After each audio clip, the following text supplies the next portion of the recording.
اللہ کن کے چہروں کو بگاڑنے کی دھمکی دے رہا ہے اور اس کا کیا مطلب ہے؟ اصحاب سبت کون لوگ ہیں؟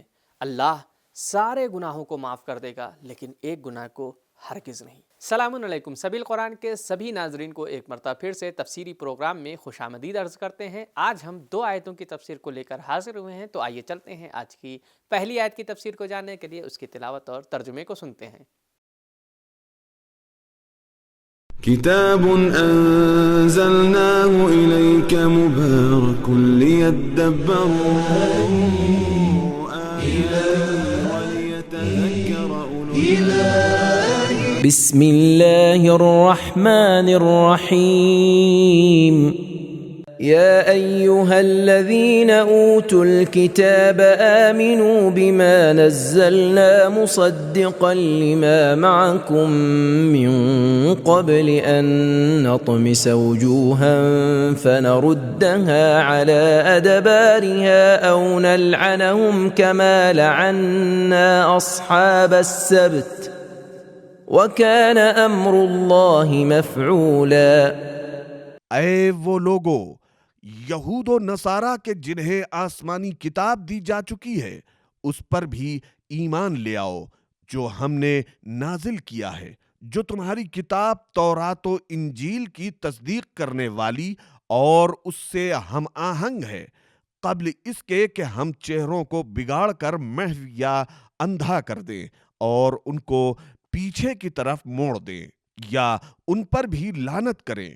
جس طرح ہم نے اصحاب سبت یعنی ہفتے کے دن خلاف ورزی کے مرتکب یہودیوں پر لعنت کی ہے، اور خدا کا فرمان نافذ اور جاری ہو کر رہے گا۔ تو ناظرین، ترجمے کو جان لینے کے بعد آئیے چلتے ہیں اس آیت کے اہم پوائنٹس پر گفتگو کرتے ہیں۔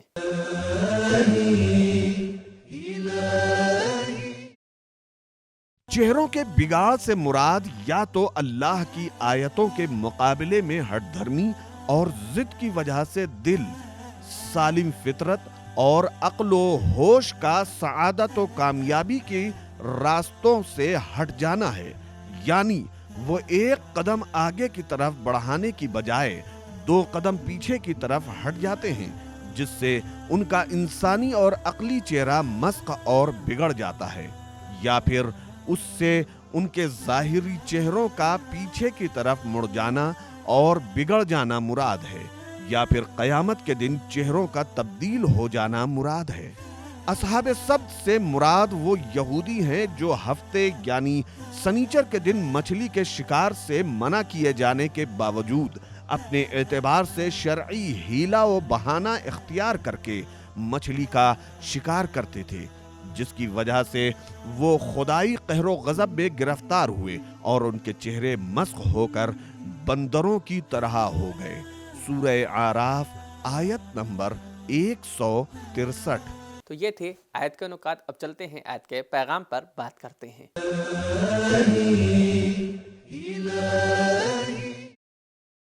1. اسلام دوسرے مذہب اور دوسرے دین کے ماننے والوں کو بھی دین خدا کی دعوت دیتا ہے۔ 2.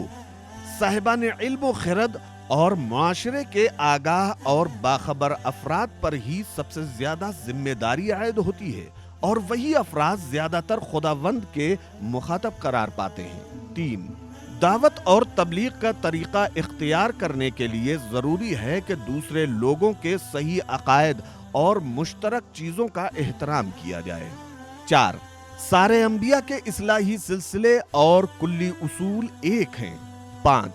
ہٹ دھرم اور ضدی افراد کو ڈرانے دھمکانے سے کام لیا جائے۔ 6. دھمکیوں کو اثر انداز بنانے کے لیے اس کے عینی اور عملی نمونوں کو بیان کیا جانا چاہیے۔ 7. ہٹ دھرم اور ضدی افراد پر اللہ کا قہر و غضب ایک سنت ہے۔ 8. فرمان الہی قطعی اور یقینی ہے، اس میں تبدیلی نہیں ہو سکتی۔ تو یہ تھی آیت نمبر 47 کی تفسیر۔ اب آئیے آیت نمبر 48 کی تلاوت اور ترجمے کو سن کر اس کی تفسیر کو جاننے کی کوشش کرتے ہیں۔ ان اللہ لا يغفر ان يشرك به ويغفر ما دون ذلك لمن يشاء ومن يشرك بالله فقد افترى اثما عظيما. اللہ تعالیٰ شرک کے گناہ کو قطعاً معاف نہیں کرتا، لیکن شرک کے علاوہ کوئی اور گناہ چاہے معاف کر دے گا، اور جس شخص نے خدا کے ساتھ کسی کو شریک ٹھہرایا تو اس نے گناہ کا بڑا طوفان باندھا۔ تو ناظرین اکرام، آیت کے ترجمے کو ہم نے جان لیا ہے، آئیے آیت کے نکات کی وضاحت کرتے ہیں۔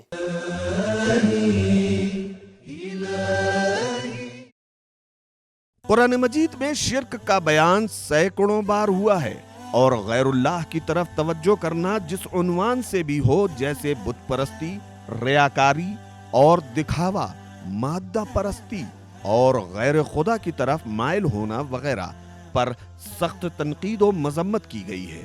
اس آیت کا مضمون بعین ہی اسی سورت کی 116ویں آیت میں بھی دہرایا گیا ہے، اور کسی چیز کا تکرار ہدایت کا سبب ہوتا ہے۔ چونکہ شرک حق کے دائرے سے نکل جانے اور خدا سے کٹ کر غیر خدا سے مل جانے کا نام ہے، لہذا توبہ کے بغیر بخشش اور معافی کے لائق نہیں ہے۔ لیکن اگر مشرک بھی شرک کو چھوڑ کر حقیقی توبہ کر لے تو خدا اسے بھی معاف کر دے گا۔ سورہ زمر کی آیت نمبر 54 میں ہے کہ اللہ تعالیٰ تمام گناہوں کو بخش دے گا، پس اس کی رحمت سے مایوس نہ ہو جاؤ اور اس کی بارگاہ میں توبہ کرو۔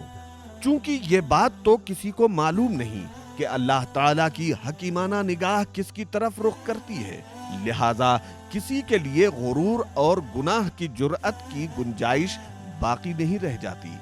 بخشش اور معافی کی چند وجہیں ہیں: 1. توبہ، 2. نیک کاموں کو انجام دینا، 3. گناہان کبیرہ سے دوری، 4. شفاعت، 5. خدا کی مغفرت اور بخشش۔ یغفر ما دون ذالک کے بارے میں امام صادق علیہ السلام فرماتے ہیں کہ اس سے مراد کبیرہ گناہ اور دوسرے گناہ ہیں کہ جنہیں اگر اللہ تعالیٰ چاہے تو بغیر توبہ کے بھی معاف کر سکتا ہے۔ کافی، جلد نمبر 2، صفحہ 284۔ نکات کو جان لینے کے بعد اب آئیے آیت کے پیغام کو جاننے کی کوشش کرتے ہیں۔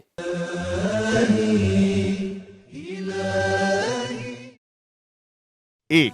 شرک سب سے زیادہ قابل نفرت گناہ ہے اور خدا کی مغفرت و بخشش میں رکاوٹ کا سبب ہے۔ 2. گناہوں کی بخشش خدا کے حکیمانہ ارادے پر ٹکی ہوئی ہے۔ 3. شرک ایک ایسا دعویٰ ہے جس کی کوئی دلیل نہیں، اور یہ بہت بڑا جھوٹ ہے۔